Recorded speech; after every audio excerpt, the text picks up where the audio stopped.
You didn't get that? I'll repeat it again. Thomas Edison says, opportunity is missed by most people because it is dressed in overalls and it looks like work. It is the great Vincent Lombardi that said, the only place where success comes before work is in the dictionary. End quote. Another writer said, hard work spotlights the character of some people. Some turn up their sleeves, some turn up their noses, and some doesn't turn up at all. Hard work spotlights, highlights, reveals the character, the attitude of most people. Some people, when they see hard work, they roll up their sleeves. Some people roll up their nose or pull up their nose. And some people does not show up at all. End the quote. Another writer said, anyone who can walk to the welfare office can walk to work.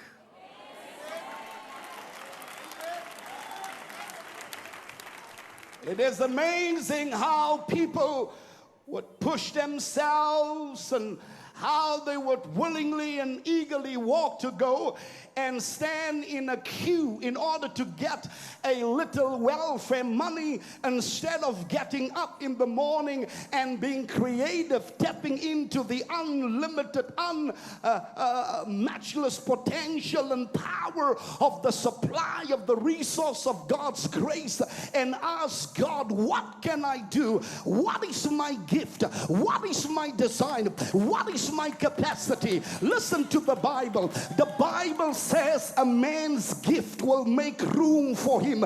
Everybody that's seated here within the parameters of the sound of my voice, you are blessed of God. You are gifted by God. There's not one person that does not have a talent.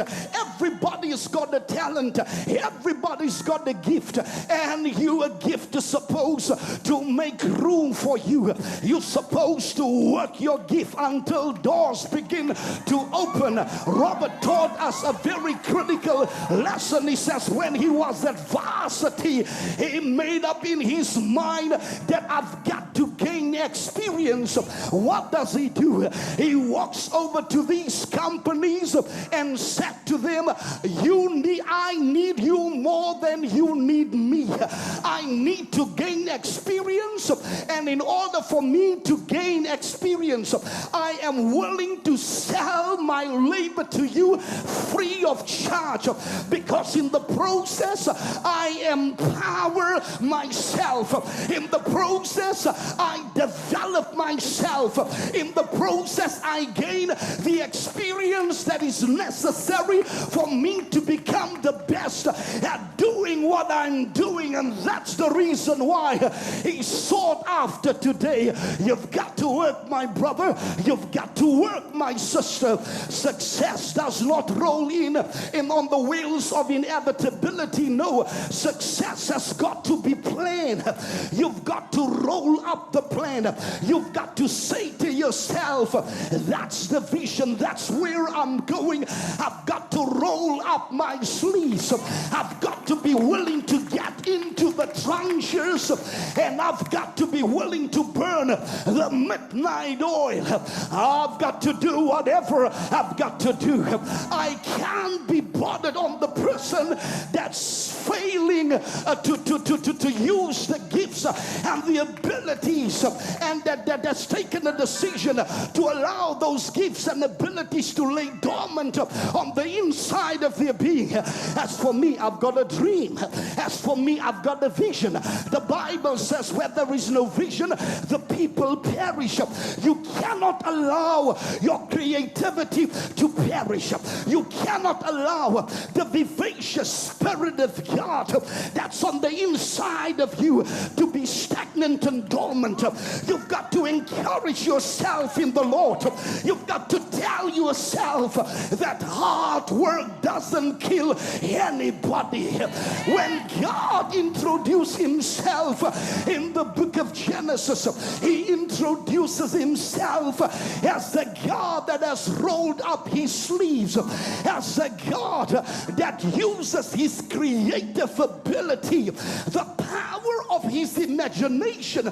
There are two words that are used in the book of Genesis. The first word that is being used in the book of Genesis is the word created or create.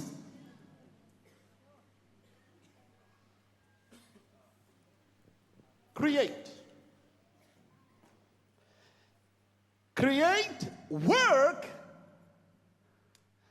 When I deal with the topic, the discipline and the ethic of hard work, to me, work does not start in the physical realm.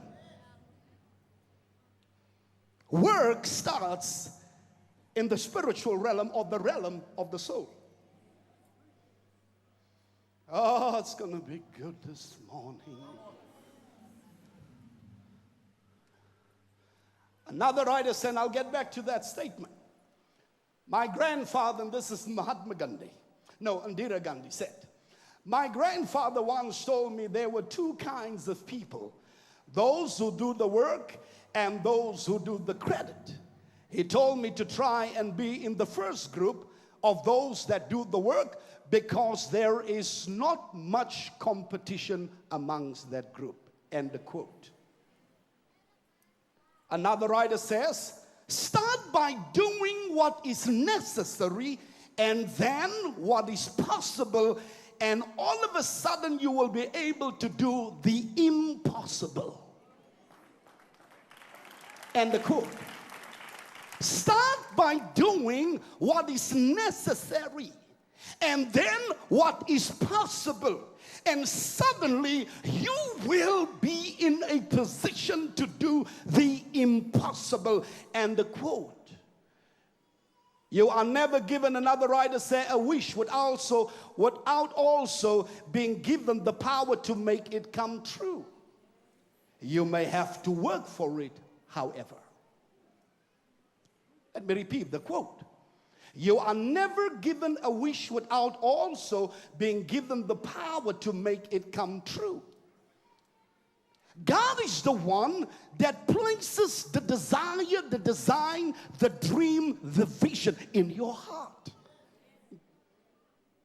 The Bible says it's God both to will and to do and to design according or after the pleasure of his immutable will. The Bible says God has placed eternity in the hearts of men. That simply means when you take the time to become quiet and you go to that still quiet place where you meditate and where you reflect and where you begin, as Robert said, you speak to yourself. You listen to the still small voice on the inside of your being. As soon as you get in touch with your design, as soon as you get in touch with your purpose, as soon as you get in touch for the vision of your life, the first thing that you need to understand, God is the one that supernaturally placed that desire in the inner recesses of your being. I'll explain it this way because this is the best way for me to explain it. When I got saved as a young and tender age, I went to school, and when everybody else says, I want to become a doctor, I want to become a lawyer, I want to become this, I want to become that, as soon as I got saved, my attitude changed. My teacher asked me, Mr. Omar, he asked me the question, what would you like to become? I said, I would like to become a preacher. There was a shift in my focus. There was a shift in my expectation. There was a shift in my vision. The 1 minute, and remember we spoke about that, I don't have time.